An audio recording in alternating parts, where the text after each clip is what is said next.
Hello, friends. It's 10-minute Tuesday time again. Don't you love Instagram? It's just a place of such wisdom. I love reading all the abundant quotes and memes in the personal development space, and it's just so full of gold. But not really.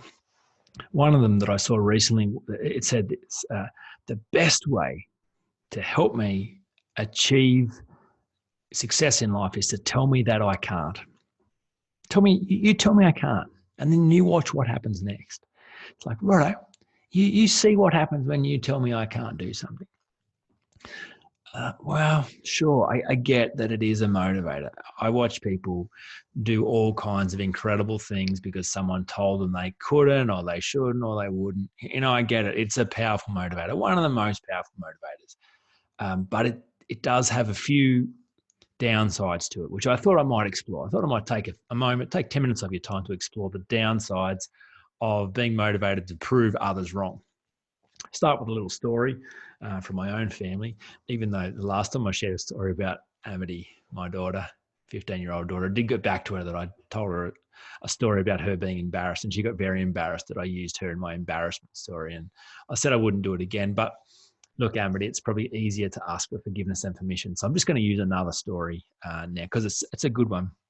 So when we were in Germany, Amity came to us one time. She's loved horses forever, and um, she'd had a horse just before we went to Germany, and so she was missing her horse and thinking about horse riding. And she says to me one day, she says, "Dad, I'm going to learn free riding." And I said, "What's free riding, darling?" And she said, "Well, it's where you control the horse without bit and bridle, with no saddle or stirrups. You just kind of have this connection with the horse where you can control it based on a bunch of nonverbal cues and very subtle physical indicators." And I laughed. It wasn't probably my best parenting moment. I don't know if you ever have experience as a parent where you're kind of like, oh boy, that's probably going to scar. They're probably going to need therapy for that a bit later on. I have those moments frequently, and I used to beat myself up, but I don't beat myself up any moment because I think I still think the net effect of my parenting will be good. I'm sure that I'm a good dad, and I'll have more good days than bad days, and we'll have more good conversations than bad ones, and I'll just get my kids a good life coach when they need it, and clean up all the mess, all the bits that I impacted them negatively with. So that's my strategy anyway. Anyway, so I laughed at my daughter's ambition and her dream to free ride, and as you can imagine, it cut her deeply, really deeply. Oh, sorry, Amity. I didn't mean to hurt you. Anyway, it created this internal resolve like I've never seen before. And she brings it up frequently. It's still a point of contention. And when we got back to Australia, the level of motivation and focus she had to free ride and prove that she could free ride, because I'd said she couldn't do it. And not only had I said she couldn't do it, I'd laughed at her because I'd said, that sounds like a really silly idea. I mean, how would you do that? Who even knows how to do that? And how old are you? Anyway, she did it. She did it quite quickly, and yeah, and showed me a thing or two. But the really interesting thing, and the most interesting thing, and the most interesting thing about it was when she did it, and she showed me. She says, "Dad, watch this," and she free rides, and there's no bit and bridle and saddle, and she's doing these things, and the horse is walking around. I'm like, "Oh, okay, cool. All right, I'll talk to you later." She's like, "Dad, that's free riding." I'm like, "What's free riding?" She's like, "You're kidding me." So it turns out that when she finally did the thing I said she couldn't do, I'd forgotten I'd even told her she couldn't do it, which is so interesting because that's often what happens with people. I hear stories all the time. My dad told me I'd never do this, so I showed him. And then by the time you showed him 10 years later, he's lost any interest. He forgot entirely that he said you couldn't do it. Didn't care whether you could do it or couldn't do it. It was just one of those things that sounded silly to him at the time. So the point is, when you prove someone wrong, like, it's a great motivator until you actually achieve it. And then you realize it didn't get you anything extra. It didn't get you any extra credit. They didn't give you any more validation than before. It put no extra fuel in the tank. So it's a very hollow victory, and can be earth shattering for people who've been so driven by that, and then get to the other side and realize, okay, well, now what do I do? I was doing that thing because someone said I couldn't. Wasn't doing it because I actually wanted to, really. even though I did want to, that's where it started. I was driven because someone said I couldn't.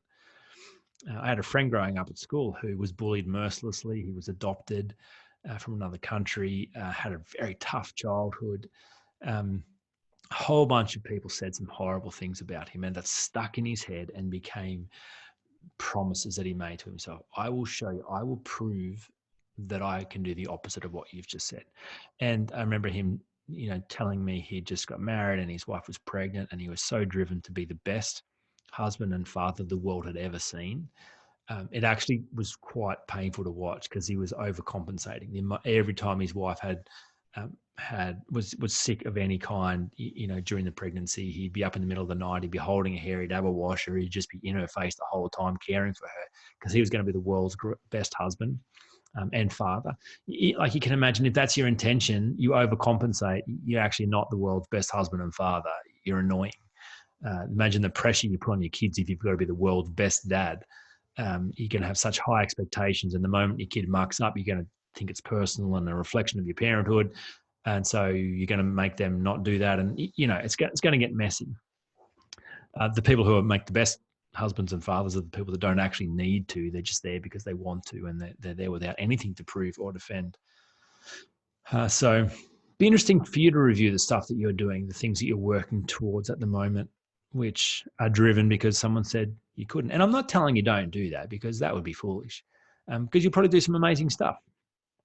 This is the interesting thing about coaching young people. I say this all the time. Like, I work in a sweet spot. It's probably 35 before someone's ready to work with me. Sometimes people get offended by that because they say, no, I'm ready.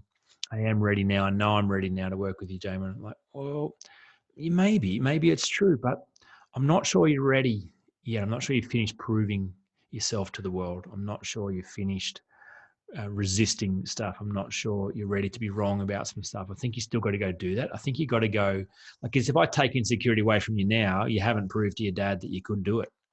And then all those years are wasted. You probably need to go prove it anyway, and then come to the other side and realize it was a hollow victory before you're ready to actually review that and realize there's probably got to be a deeper, more beautiful form of motivation. So young people, if you're listening, please prove me wrong. And I'm not saying you're a good person or a bad person. I'm just saying typically insecurity is still working for you. It's still serving you. It's still providing lots of energy and focus. And to remove that insecurity without having you formed an alternate fuel source, you might end up doing nothing. So keep doing some crazy stuff. Keep going, showing the world how amazing you are, and don't let me stop you until you're ready to review whether that's actually what you want. So the aim of the game is to be internally referenced. That is the deep form of motivation, to not have to prove anything to anyone, but to be doing stuff because you want to, because it's out of the deep desires of your own being, because it gives you life, because it makes sense to you, because it's what you want, and you give yourself full permission to go do that, be that, have that. That's where life's full of joy.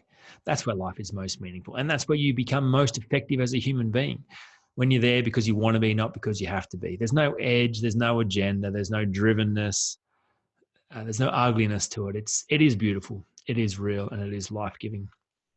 So have a look at what's motivating you at the moment. Just explore how many of your goals are there on that list because someone said you couldn't, or you shouldn't, or you wouldn't.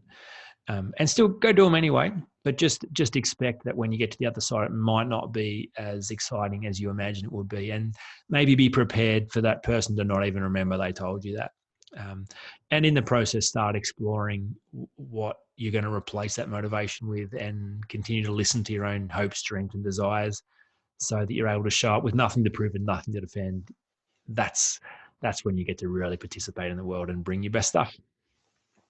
Hope that's useful. I will talk to you again next Tuesday.